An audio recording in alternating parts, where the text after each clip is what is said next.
Bob Hope's wife recently died at the age of 102, and he died at 100, and she said the secret of their long lives was that they laughed every day.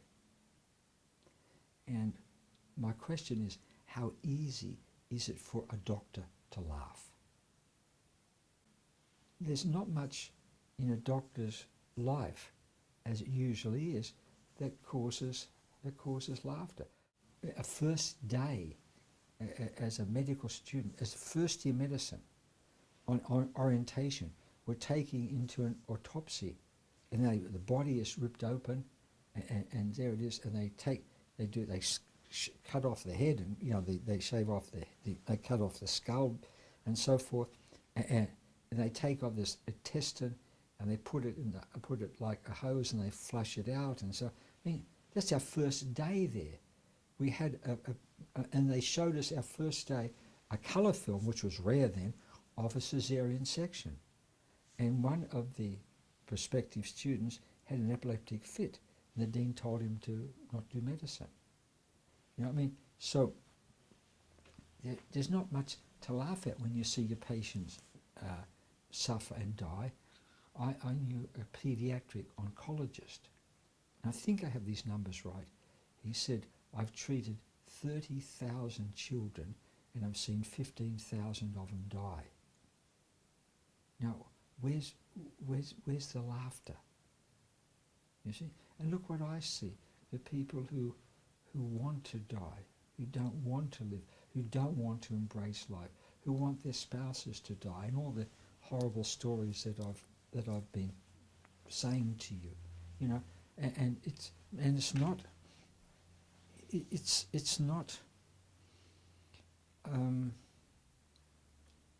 happy. And then even if it were, what's a medical society going to say? You know, are you going to get sued and so on and so on?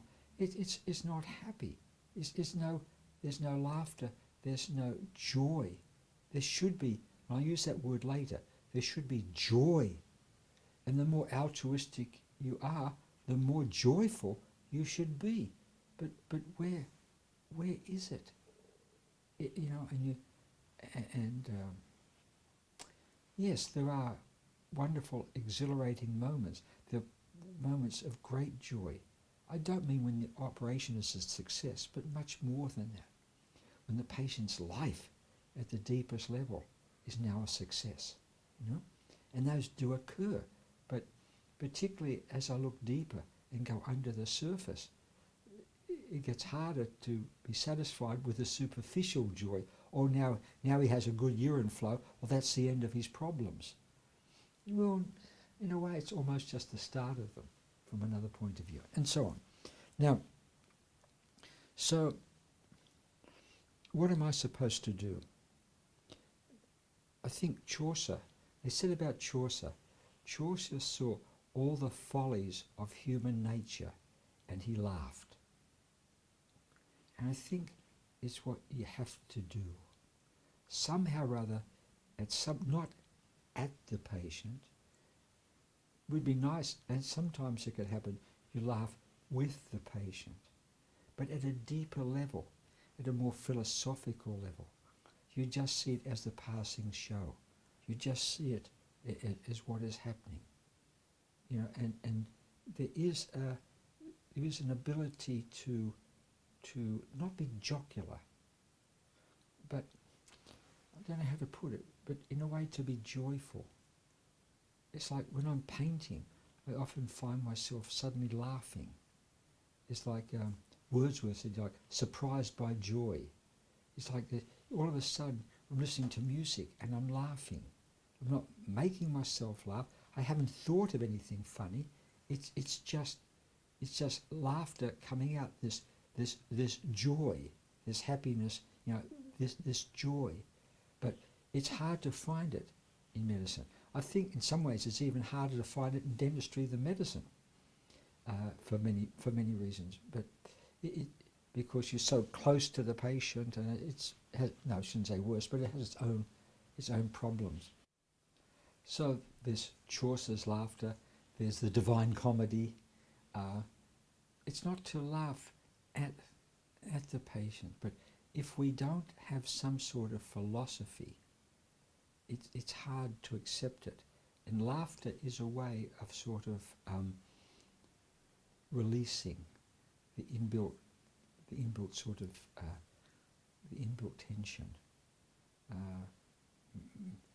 and increasingly medicine and particularly psychiatry has been given tasks which are so difficult, and there's no laughter in the profession. Patch Adams tried to bring laughter in, yeah, but that's a different sort of laughter. That's like an imposed laughter. To help the patient laugh, yes, of course, up to a point, but there's got to be a laughter within the doctor at the same time that he's very serious and genuinely concerned. I'm not belittling Patch's work, but to come in a clown's outfit and do a gig and leave, and I'm not saying that's all he did, but I mean, it's more than that. He has to have a sense, for want of a better word, not demeaning laughter, but incredibly empathetic laughter. I just remember there's one situation years ago.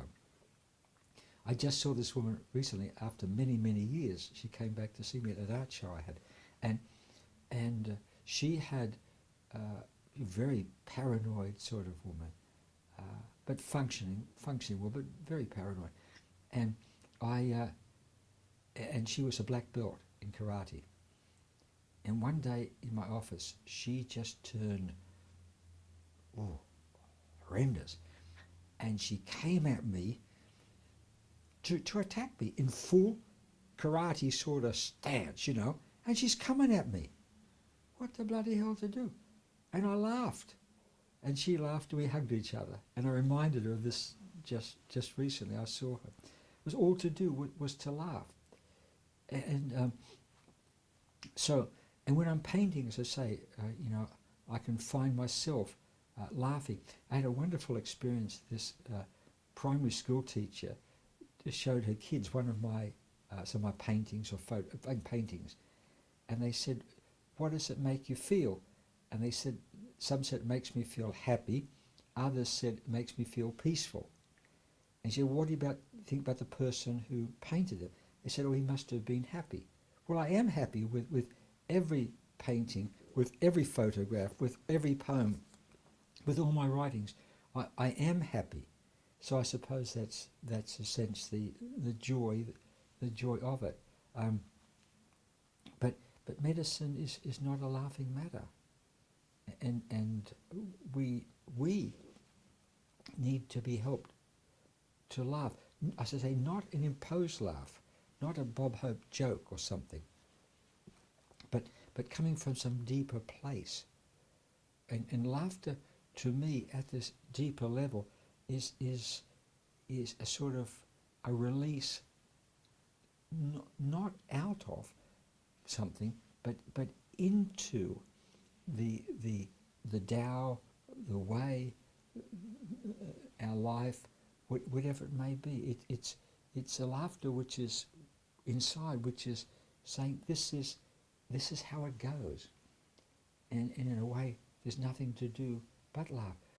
But I have been in pretty dire situations where I have found myself at times laughing, not because of the situation, but at some sort of deeper level, acknowledging what is being done to me. It's like, they talk about the dance of Shiva. Now, I think we are danced by Shiva, and that's just what they're doing to us. And in a way, all we can do is laugh. Maybe if Job had laughed, it would have been a lot easier, or quicker. But so it's laughter in a deeper sense of the word. And there's a quote by Thomas Hobbes, I remember, says, "Laughter is nothing else but sudden glory. Or if you like, surprised by joy. Oh, I was just earlier today. I was playing a bit of the Leonora Beethoven's Leonora Number 3, the overture, and I know it extremely well. And this is a performance I never heard before. And there's one passage in that towards the end, which Furtwängler, this was not Furtwängler, but Furtwängler does it so brilliantly. And this conductor did it nearly the same. There's like a sense of, like, woo, it's like the strings come in, and it's like, to me, it's always like sort of, I don't get visual images with music, but with this, there's like the wind rustling over all this cornfield or something, or these tall grass, and then other winds come in, and it just goes on and on and on, and gets faster and faster. It's one of the great moments in music. And in fact, I have a recording of a rehearsal of Furtwängler rehearsing the orchestra, Danish orchestra, I think it was, to do this. And that came, I was just a laugh. I was just surprised by joy.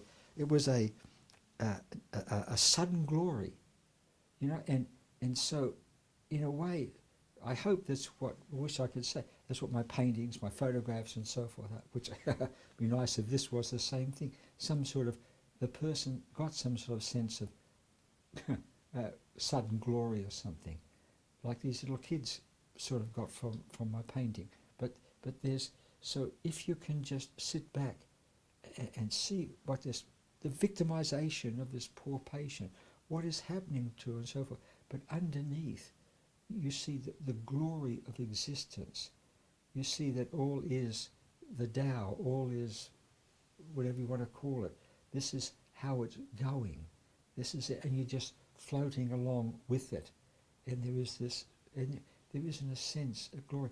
I mean, I can see with many people who come to me, I get a sense of glory.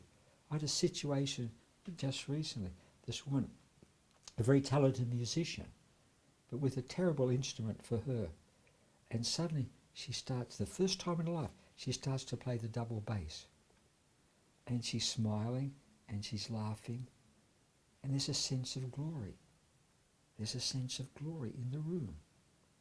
And no one laughed in that sense, but we could have. But we were free to laugh. It was there, but there was this sense of surprise by joy. There was this sense of the sudden apprehension of some glory. Now I know that her life will be better ever because of that, as will the husband's, as will mine, because I can always remember that experience. And next time she's in trouble, God forbid, I can remind her of that. But there was this sudden surprise by joy, and that causes you to laugh.